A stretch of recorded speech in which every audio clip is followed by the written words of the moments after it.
¿Qué objetivos perseguimos en este tema? En primer lugar, queremos establecer las propiedades y las leyes que caracterizan el software, establecer las diferencias entre el software y el hardware, de tal manera que podamos identificar la naturaleza de cada uno de ellos y poder entender muy bien por qué ambos requieren métodos y procesos diferentes para poderse elaborar. Reconocer la complejidad del software como producto abstracto, y queremos que usted, al finalizar este tema, esté preparado para describir las propiedades del software, reconocer las leyes que explican el carácter evolutivo del software, identificar las etapas del ciclo de vida y identificar las fases o procesos que el ciclo de desarrollo de este tipo de producto tiene. Hemos estructurado esta sección en 4 partes. Vamos a ver en primer lugar qué es el software, cuál es el contexto dentro del cual él opera, cuáles son sus componentes y cuáles son los tipos principales de software que existen. Veremos seguidamente las propiedades que tiene el software, las leyes de evolución y el ciclo de vida y de desarrollo que caracteriza a este producto tecnológico. Veamos entonces qué es el software, cuál es su contexto, cuáles son sus componentes y cuáles son sus tipos. El término software fue acuñado por el matemático y estadístico John Tukey en 1958 para identificar los programas que eran necesarios elaborar de manera que pudiesen operar en los computadores de aquel entonces. La IEEE, es decir, el Instituto de Ingenieros Electricistas y Electrónicos, define al software como el conjunto de programas de cómputos, procedimientos y posiblemente documentación asociada y datos pertenecientes a la operación de un sistema computacional. Esta es una definición que se ha venido usando a lo largo del tiempo y que hoy en día pues, se considera como una definición de carácter tradicional. Ya vamos a ver una definición mucho más amplia, mucho más extensa, que incluye otros aspectos más importantes que forman parte hoy en día de lo que nosotros denominamos software. El software como producto que es, tiene como finalidad las siguientes. En primer lugar, procesar datos para producir información y, por supuesto, poder tomar decisiones a partir de esa información o generar conocimiento a partir de la información que se haya procesado. Pero también el software tiene un papel muy importante en esta sociedad 4.0 y particularmente en la industria 4.0, que es la de automatizar los procesos. O sea, a través del software nosotros automatizamos procesos que se llevan de manera manual o mecánicos y que se elaboran de tal manera que puedan, en conjunto con ciertos sistemas ciberfísicos, poder operar y reemplazar un proceso que anteriormente se llevaba a cabo de manera manual. ¿En qué difiere el hardware del software? Pues bien, podemos establecer un conjunto muy amplio de diferencias entre uno y el otro. Yo he elaborado en esta lámina un conjunto muy pequeño de diferencias que caracterizan y que nos van a permitir descubrir por qué el software es un producto complejo y por qué el desarrollo del software tiende cada vez a ser un proceso en extremo complicado. En primer lugar, hay que establecer que ambos difieren en su naturaleza. El hardware tiene una naturaleza específicamente física, es decir, tangible, la podemos tocar, pero el software es completamente abstracto, es intangible. Nosotros no podemos tocar el software. El software es información. Por lo tanto, no la podemos tocar. Pese a que la podemos visualizar a través de dispositivos físicos, no podemos tocar la información. No se pueden tocar el lenguaje, las expresiones que se escriben con el lenguaje, porque son abstractas. Obedecen a objetos de tipo información. En segundo lugar, difieren en la finalidad. La finalidad del hardware es ejecutar el software, mientras que la finalidad del software es, como lo mencioné anteriormente, procesar datos para generar información y automatizar procesos manuales o procesos de tipo industrial, ¿verdad?, que se pueden apoyar a través de dispositivos como los dispositivos físicos más recientes, por ejemplo, los robots o los vehículos autónomos. Otra característica es la materia de que está compuesta. El hardware está compuesto de una materia de carácter físico. El software es prácticamente inmaterial. La composición de ambos difiere significativamente. El hardware está compuesto de objetos físicos que se interrelacionan a través de distintos mecanismos de conexión que son de naturaleza completamente física, mientras que el software, por otro lado, es completamente abstracto. Su composición está hecha en base a las estructuras de datos, a las estructuras de procesos que conforman la aplicación. Entonces, el software básicamente tiene una composición de naturaleza abstracta, es decir, difícil de apreciar, de ver, razón por la cual requerimos acudir a lenguajes de modelado para poder determinar la composición que ella tiene. La arquitectura, que está muy asociada a la composición, es la manera como estos componentes que configuran cada uno de estos aspectos difieren. La arquitectura de hardware, pues la define en muy buena medida las conexiones que existen entre los distintos componentes y cómo ellos se integran, se ensamblan y cómo ellos se comunican. Mientras que en el caso particular del software, pues la arquitectura la definen los componentes tanto de procesamiento de datos como componentes de almacenamiento de datos y cómo ellos se van a organizar para estructurar y darle cuerpo a una aplicación. La funcionalidad es otro aspecto importante. Las funciones del hardware difieren significativamente de las funciones del software debido a que su finalidad difiere.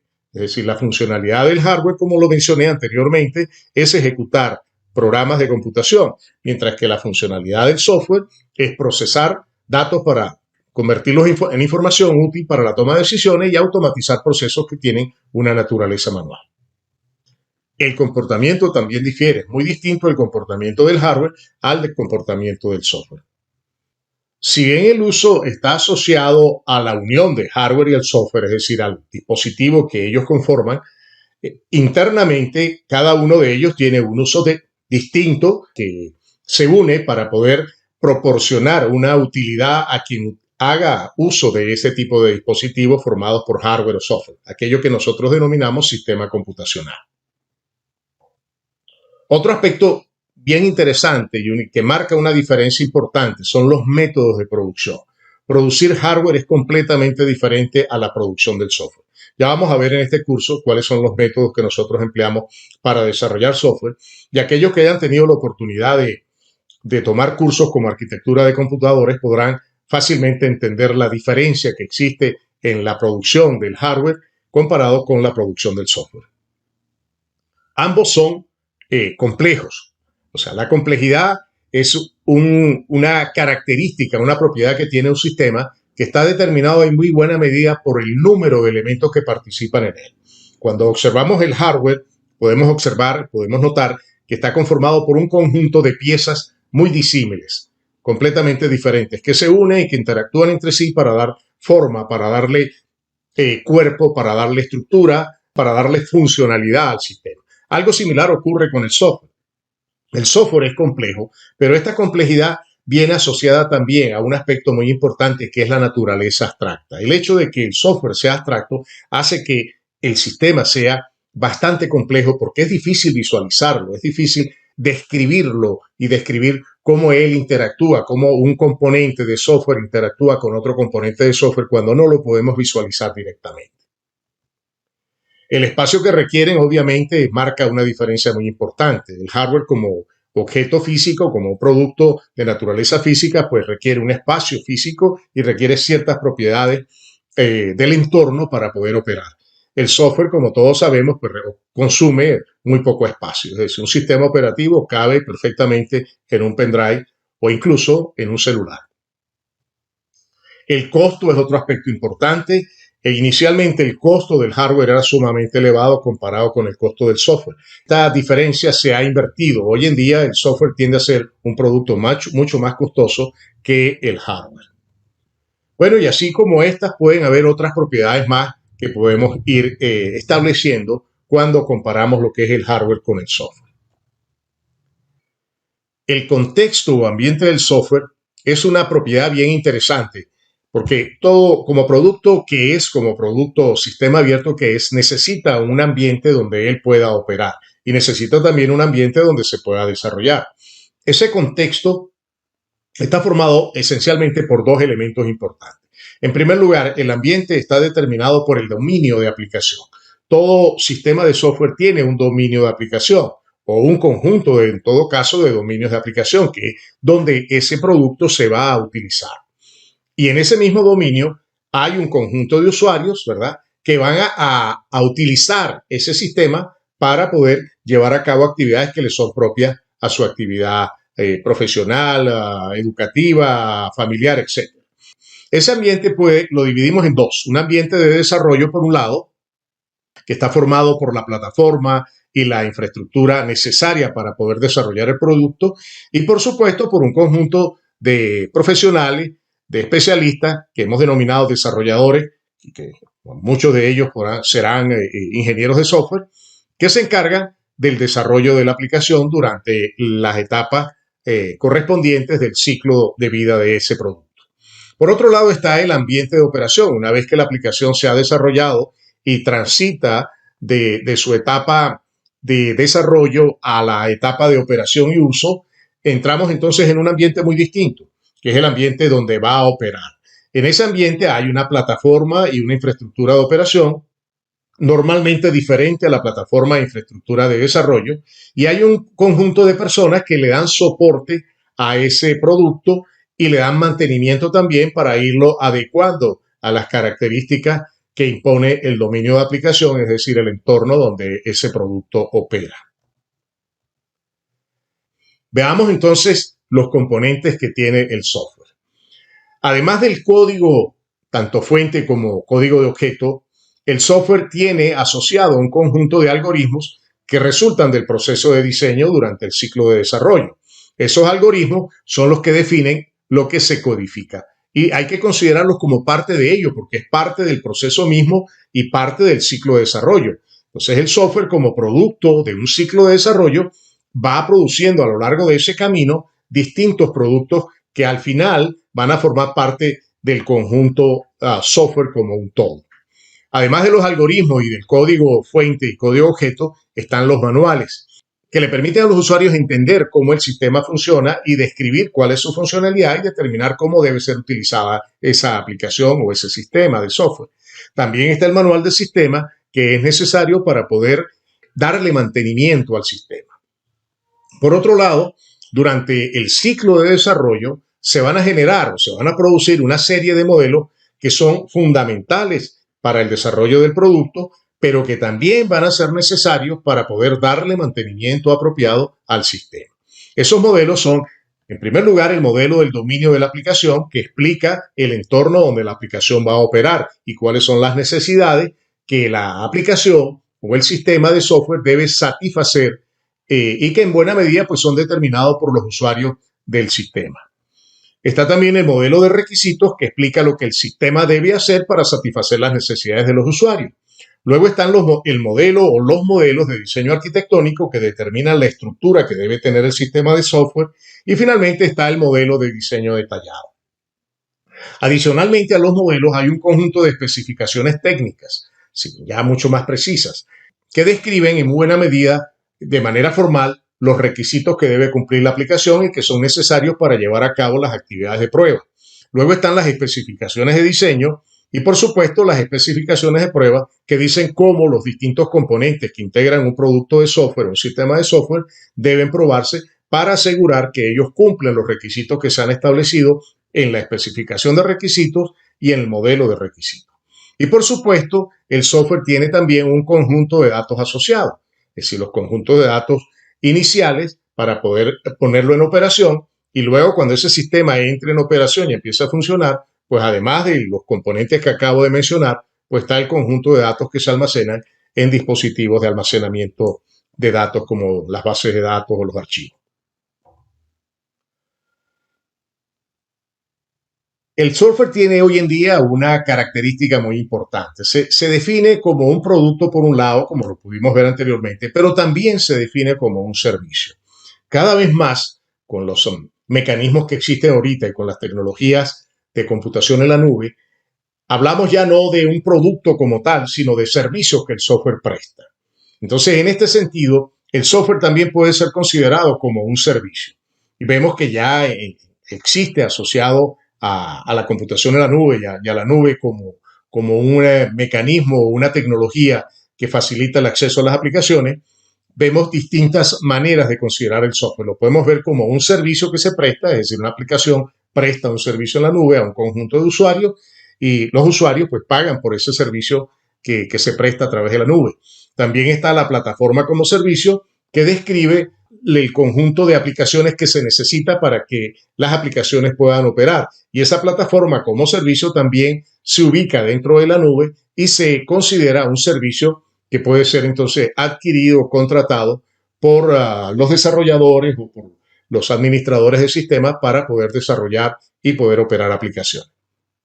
Como producto de software tenemos entonces dos elementos fundamentales. Por un lado, el sistema de software propiamente dicho, que está formado por los componentes anteriores, y también el mecanismo lógico donde se almacenan los datos, es decir, el repositorio de datos que puede ser bien un archivo, una base de datos, un almacén de datos o un lago de datos, si lo vemos desde la perspectiva abstracta, es decir, sin considerar el medio físico en el cual ellos se almacenan.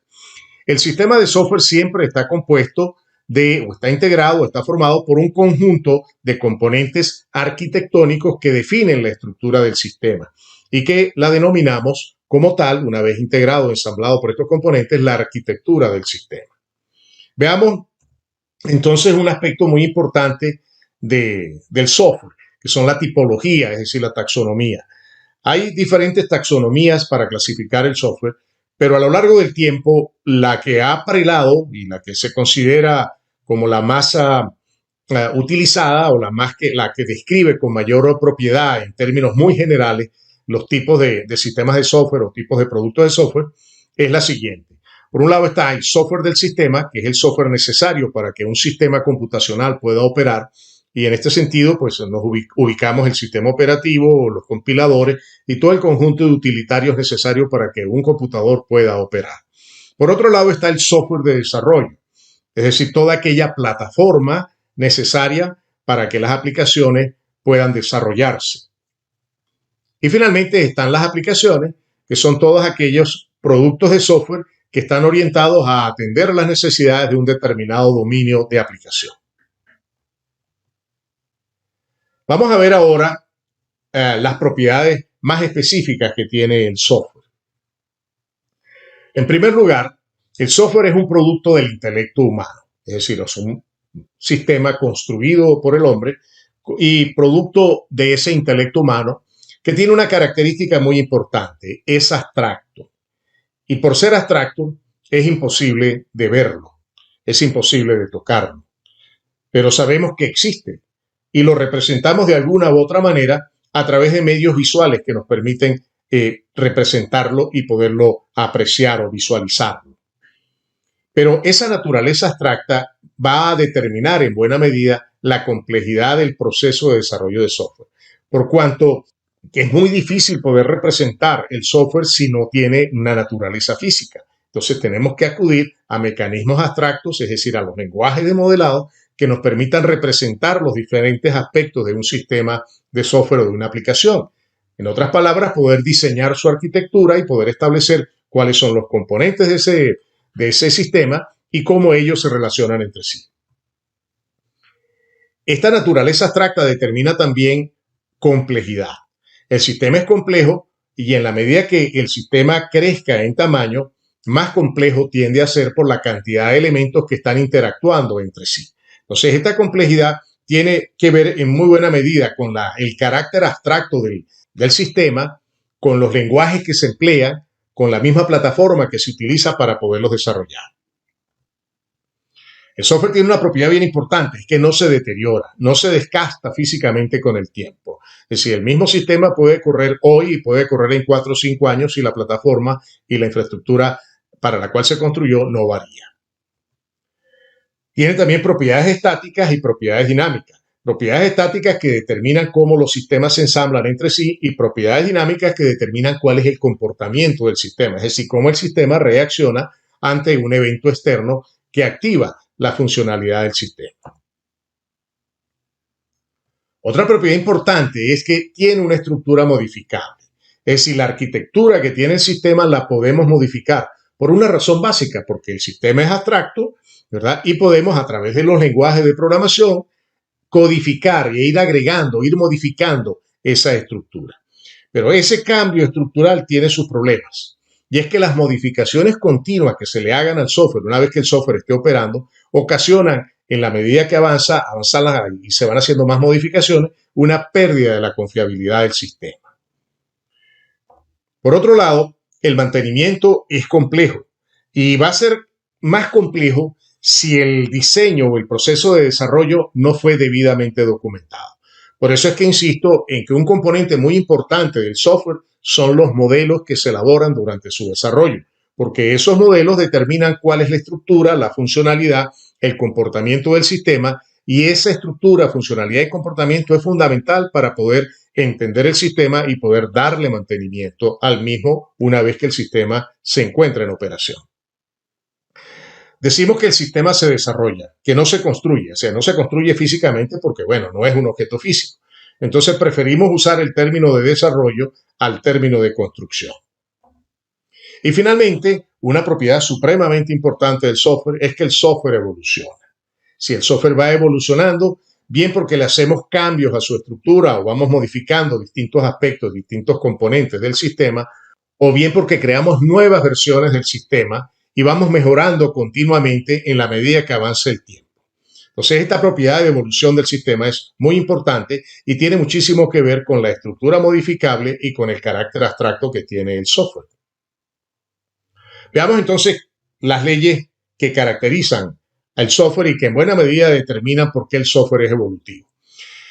Como mencioné, ellas explican el carácter evolutivo que tiene el software, esa propiedad de ir cambiando, de ir variando a lo largo del tiempo. Estas leyes fueron propuestas por este conocido científico de la IBM, Lehman, el doctor Lehman, durante los años 1971, luego elaboró otras leyes y las ha ido mejorando a lo largo de los años 91 y 96 del siglo pasado. La primera de estas leyes, denominada ley de cambio continuo, establece lo siguiente. Un sistema E-tipo, ya voy a describir qué es E-tipo, que es usado debe ser continuamente adaptado, o de lo contrario su uso será cada vez menos satisfactorio. Es decir, será menos útil. Un sistema E-tipo es un sistema de software o una aplicación informática que resuelve un problema del mundo real. Ese es el nombre que Lehman le dio en aquel momento, en 1971, a los sistemas de software. Como vimos anteriormente, pues los sistemas de software son de distinta naturaleza y varían en su tipología. Bien, el proceso de cambio continúa, ¿verdad? Una vez que se inicia, una vez que el sistema entra en operación, el cambio continúa hasta que se descubre que es más económico reemplazar el software con una nueva versión o con un nuevo producto completamente diferente. La siguiente ley se denomina ley de complejidad creciente y establece lo siguiente. A medida que un sistema E-tipo evoluciona, su complejidad se incrementa a menos que se trabaje en él para mantenerla o reducirla. Esto significa que el aumento de la complejidad se refleja en una estructura que se deteriora en la medida que el software evoluciona. Eso quiere decir que en la medida que nosotros vamos modificando, introduciendo cambios en el sistema, ¿verdad? En esa medida el sistema tiende a volverse más complejo, más difícil de mantener, más difícil de entender. Otra propiedad importante es la ley de crecimiento continuo, que establece lo siguiente. La capacidad funcional de los sistemas de tipo deben incrementarse continuamente para mantener la satisfacción del usuario a lo largo de la vida útil del sistema. Y es que en buena medida el entorno donde el sistema opera impone, ¿verdad?, nuevos requisitos, nuevas necesidades al sistema que se está desarrollando o que está en uso. De manera que una vez que el sistema entre en operación, con toda seguridad van a surgir nuevos requisitos, nuevas necesidades en el entorno que obligan a modificar el sistema bien a través del mantenimiento o a través del desarrollo de una nueva versión o de un nuevo producto, tal como lo establece la ley anterior. Esta última ley que vamos a discutir acá se denomina la ley de calidad declinante y establece lo siguiente. La calidad de un sistema de tipo declinará en la medida que él evoluciona a menos que esté rigurosamente adaptado para tomar en cuenta cambios en el ambiente operacional. Entonces, como mencionamos anteriormente, los cambios, las modificaciones que se le hagan al sistema influyen directamente en la confiabilidad del sistema, es decir, afecta la calidad del sistema. Y para ello hay que tomar las medidas necesarias de manera que podamos lidiar con el problema evolutivo y podamos entonces asegurar que el sistema, a pesar de que va evolucionando en la medida que avanza el tiempo, no pierda su calidad. Bien, ya para finalizar veamos entonces los ciclos de vida y de desarrollo que tiene o que caracterizan al software. Como producto que es, el software tiene asociado un ciclo de vida. Ese ciclo de vida se asemeja al ciclo de vida de los sistemas naturales. Pasa, por lo tanto, por un conjunto de etapas tales como la etapa de nacimiento, de crecimiento, de madurez, de decaimiento y de muerte. En el caso concreto del software, el software nace cuando se define la aplicación, es decir, cuando se decide desarrollar una nueva aplicación y se definen sus requisitos para pasar seguidamente al proceso de desarrollo, que en buena medida corresponde al crecimiento, es decir, a ir agregando gradualmente distintos elementos para ir satisfaciendo las necesidades que se han establecido en la etapa anterior. Una vez desarrollado el sistema o la aplicación, entra en operación. En la operación, el sistema podría mantenerse de ser necesario.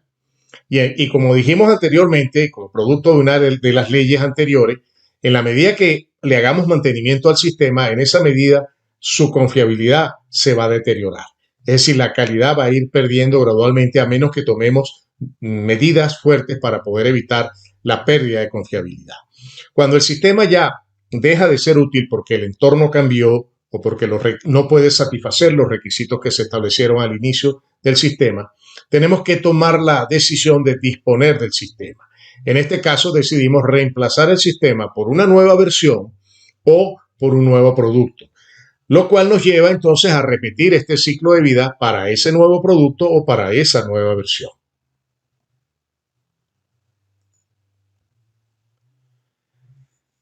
Dentro del ciclo de vida, como pudimos ver, hay una etapa que es la etapa de desarrollo. Esa etapa también es de naturaleza cíclica y está formada por un conjunto de fases o procesos que los describimos a continuación. El primero de ellos se denomina análisis y especificación de requisitos, que va a consistir en determinar cuáles son las necesidades, cuáles son los requerimientos que el sistema de software o la aplicación debe satisfacer para poder cumplir con las necesidades que establece el dominio de esa aplicación, es decir, el contexto o el entorno donde esa aplicación opera. Una vez que se han analizado y se han especificado los requisitos, procedemos al diseño del sistema. Aquí diseñamos su arquitectura, determinamos cuáles son los componentes del sistema y cuáles son las relaciones entre estos componentes y diseñamos cada uno de los componentes con el debido detalle a fin de simplificar la implementación del sistema. Una vez diseñado el sistema, procedemos entonces a codificarlo, es decir, a elaborar los distintos componentes arquitectónicos que se diseñaron en el proceso anterior. Seguidamente, el sistema se prueba, es decir, el sistema una vez codificado se somete a un conjunto de pruebas para determinar si ese sistema satisface o no las necesidades y los requisitos para los cuales el sistema se construyó. Una vez probado el sistema se entrega. Y aquí entramos en un ciclo.